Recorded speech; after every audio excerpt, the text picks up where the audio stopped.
왕이신 그리스도님 찬미 받으소서. 주님께서 여러분과 함께 또한 사도의 영과 함께 요한이 전한 거룩한 복음입니다. 주님 영광 받으소서. 그때 예수님께서 당신을 믿는 유다인들에게 말씀하셨다. 너희가 내 말 안에 머무르면 참으로 나의 제자가 된다. 그러면 너희가 진리를 깨닫게 될 것이다. 그리고 진리가 너희를 자유롭게 할 것이다. 그들이 예수님께 말하였다.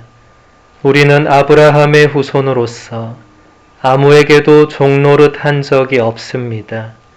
그런데 어찌 너희가 자유롭게 될 것이다 하고 말씀하십니까? 예수님께서 그들에게 대답하셨다. 내가 진실로 진실로 너희에게 말한다. 죄를 짓는 자는 누구나 죄의 종이다. 종은 언제까지나 집에 머무르지 못하지만 아들은 언제까지나 집에 머무른다. 그러므로 아들이 너희를 자유롭게 하면 너희는 정녕 자유롭게 될 것이다.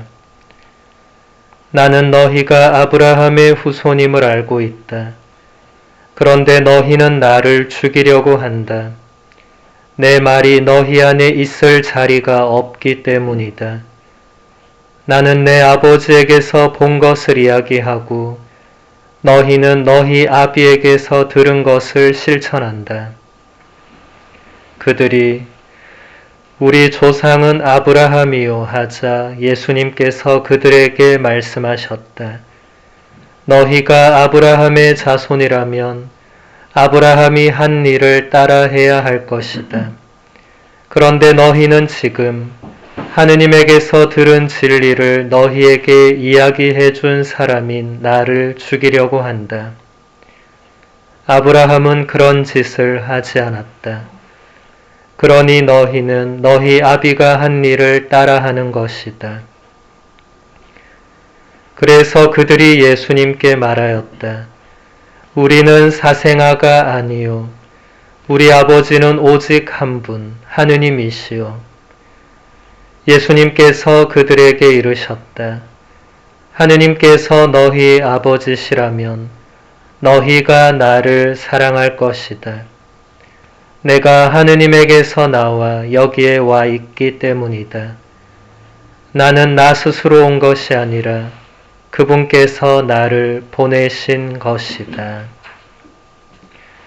주님의 말씀입니다. 그리스도님 찬미합니다. 찬미 예수님. 찬미 예수님. 오늘 복음에서 예수님은 이런 말씀을 하십니다. 하느님께서 너희 아버지시라면 너희가 나를 사랑할 것이다.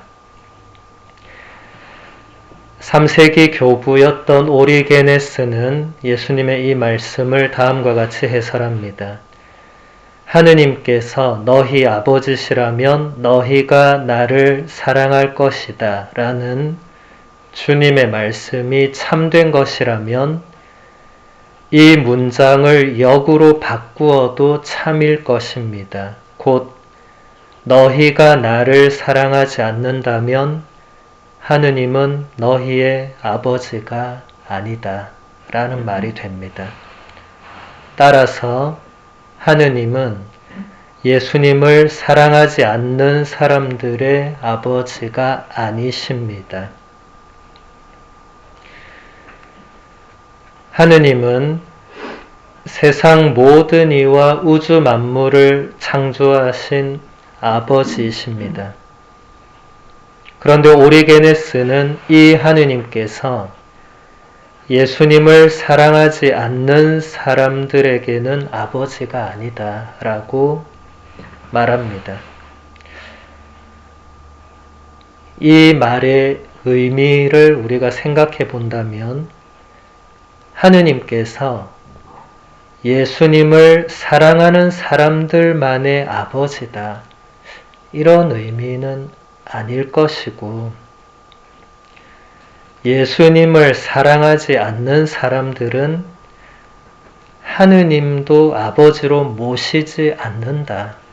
이게 정확한 의미가 되겠죠. 다시 말해서 예수님을 사랑하지 않으면서 하느님을 아버지로 모실 수는 없다. 이해가 되시는지 모르겠네요.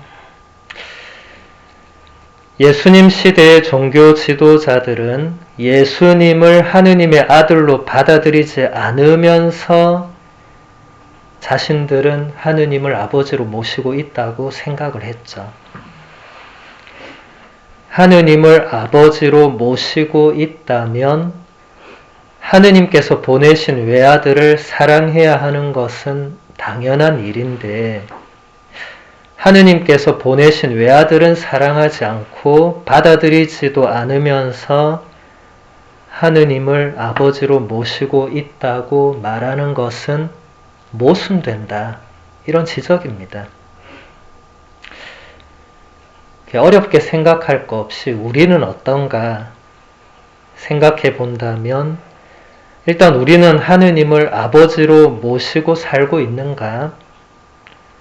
하느님께서 보내신 외아들 예수님을 사랑하고 있는가? 질문의 답을 생각해 봐야 되겠죠. 하느님을 아버지로 모시고 살고 있다고 대답한다면 하느님의 자녀답게 살고 있어야 되겠죠. 부모와 자녀는 언제나 연결되어 있습니다.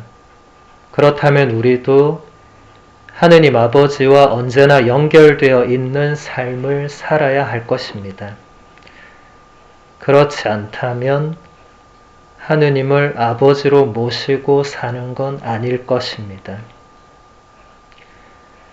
또 하느님께서 보내신 외아들 예수님을 사랑하고 있다면 예수님을 사랑하는 사람으로 살아야 되겠죠.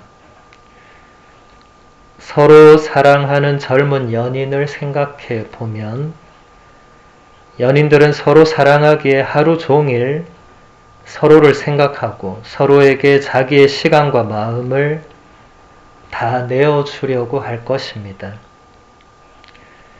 그렇다면 우리도 하루 종일 예수님을 생각하고 예수님께 우리의 시간과 마음을 다 내어주려고 해야 할 것인데 그렇게 하고 있는가? 그렇게 하고 있지 않다면 예수님을 사랑하는 사람이 아닐 것입니다. 예수님 시대의 종교 지도자들은 율법의 계명만 충실히 지키면 의롭게 된다고 생각을 했습니다. 그러면서도 그들은 율법에서 가장 중요한 계명이었던 하느님 사랑과 이웃 사랑은 무시하거나 제대로 실천하지 않았습니다. 그래서 예수님은 그들의 위선과 모순을 지적하면서 강하게 비난을 하셨고 그런 예수님을 그들은 살려둘 수가 없었습니다. 그래서 예수님은 하느님께서 보내신 외아드님이셨지만 정말 아이러니하게도 그 하느님을 믿는다는 종교의 지도자들에 의해서 죽임을 당해야 했습니다. 그들은 하느님을 사랑하는 마음 같은 것은 없어 보였고 그런 건 그들에게 중요하지 않아 보였습니다. 그들에게 중요한 것은 오직 율법의 세세한 규정들을 제대로 지키느냐, 지키지 않느냐였습니다. 종교 지도자들이 그러했기 때문에 그 시대의 민중에게 하느님이란 존재는 율법 규정을 잘 지키면 상을 주고 잘 못 지키거나 안 지키면 벌을 주는 그런 분이 되어버렸습니다. 그래서 예수님이 오셔서 하느님은 단지 그런 분은 아니시라고 사람들에게 하느님이 어떤 분이신지를 제대로 알려주셨는데 그것 때문에 예수님은 종교 지도자들에 의해서 십자가 죽음을 당해야 했습니다. 종교가 그 본질을 잃어버리면 그 종교에 속해 있는 사람들의 삶도 불행해질 수밖에 없습니다. 우리 그리스도교의 본질은 오리게네스의 해설을 빌려서 표현해보면 하느님을 아버지로 모시고 하느님께서 보내신 외아들 예수님을 사랑하는 것, 이게 본질이 될 것입니다.